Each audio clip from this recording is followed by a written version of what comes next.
Microsoft fechando estúdios, Square Enix descontente com as vendas e buscando planos de recuperação, a Sony impondo diversas restrições nos seus conteúdos de PC e por aí vai. A Nintendo, a gente nem precisa falar, né? Parou de fazer videogame lá no Super Nintendo. Então eu levanto essa pergunta aqui do vídeo: o que aconteceria se a indústria dos games quebrasse? Muitas pessoas estão pensando que estamos caminhando para um ponto sem volta, onde a plataforma PC será a primária para jogos, visto que os consoles não estão conseguindo acompanhar esse ritmo.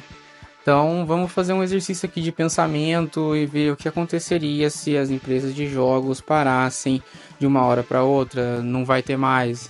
Esse é o ponto que temos que ver.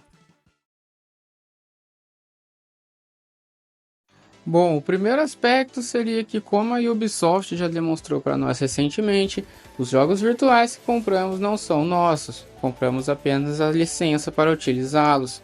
E eu tenho certeza que naqueles termos de uso que quase ninguém lê, existe algum ponto falando sobre isso, já que ela retirou o jogo The Crew depois que o suporte encerrou e não deu nenhum tipo de reembolso ou algo do tipo, você simplesmente perdeu o jogo. Então, acredito que as empresas dariam um tempo nesse cenário onde todas iriam fechar, para que os jogadores baixassem aquilo que compraram e deixassem armazenados em dispositivos pessoais, visto que quando você apaga algo do seu console e ele fica lá salvo na sua biblioteca, é necessário um servidor da empresa para você baixar o jogo de novo. Inclusive, quando Silent Hills se tornou mídia perdida, é porque ele foi removido dos servidores da Sony. Não é possível mais baixar ele. Então, mesmo quem tem só pode jogar se ele já estiver armazenado. Aí a empresa não tem como interferir. Então, provavelmente, se as indústrias de jogos fechassem, nenhuma iria querer arcar com os servidores para que as pessoas pudessem sempre utilizar o que compraram. Então, provavelmente, teria um tempo para você baixar todos os seus jogos. E aí seria necessário muito armazenamento.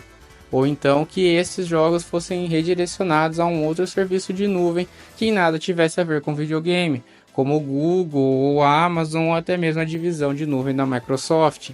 O que importa é que você teria um tempo para resgatar esses jogos. Eles não ficariam para sempre disponíveis.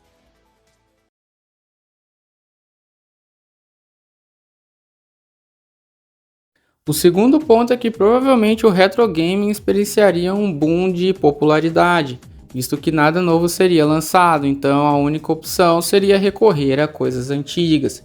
Consoles que estão ali mais ou menos no limiar de já serem retro gaming, como o PlayStation 3 e o 360, receberiam uma experiência nova para pessoas poderem jogá-los de forma alternativa, já que os principais consoles não seriam lançados e existem muitos jogos dessa geração que muitas pessoas não experienciaram.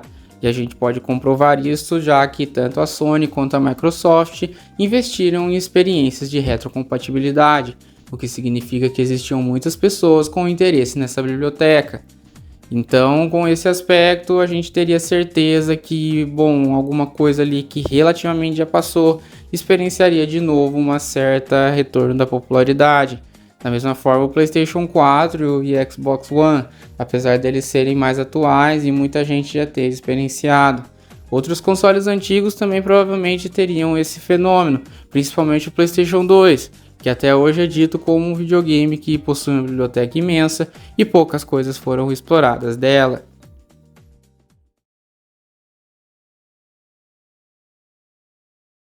O terceiro ponto se trata de uma cultura de caçar gemas escondidas, ainda se derivando do tópico anterior de coisas antigas experienciarem uma repaginada. Então você pode ter certeza que muitas franquias que passaram abaixo do radar de muitas pessoas iriam ser coletadas novamente. Também acredito que tipos de jogos como speedruns ou desafios teriam popularidade. Temos que lembrar que nada novo seria produzido, nem por empresas de videogame, nem Steam e coisas do tipo. É só o que já foi lançado que você teria acesso. E isso, acredite, é muitos jogos, porém eu tenho certeza que desafios, speedruns e coisas do tipo teriam uma força muito maior do que tem hoje, já que se tornariam um pilar ali da experiência de videogames antigos, não tendo muito o que fazer nesse aspecto. As empresas faliram, você só tem aquilo que você conseguiu salvar para jogar. Então você pode repetir aquele jogo muitas e muitas vezes, adicionando uma série de regras. Acredito que até atualmente já existem jogos que funcionam bastante nesse tipo de jogo, como por exemplo o Mario 64 ou Resident Evil 4, que são experiências que, se você for jogar da modo vanilla, talvez elas já estejam muito ultrapassadas, mas se você criar algum tipo de desafio, regra ou até mesmo tentar fazer uma speedrun, você pode se surpreender. E mais ainda, nós temos o fenômeno das speedruns de Super Mario Bros. Sim, aquele do Nintendinho, que até hoje muitas pessoas buscam baixar os tempos de cada fase e atingir a speedrun perfeita, aquela que você consegue fazer com TAS e configurando tudo certinho para tudo ser frame perfect. Existem pessoas que focam até hoje, mesmo com o jogo já sendo muito mais do que ultrapassado em termos de gameplay e gráfico, e essas pessoas ainda tentam atingir esses níveis absurdos de jogatina. Então você pode ter certeza que muitos jogos antigos receberiam maneiras criativas ali de serem experienciadas.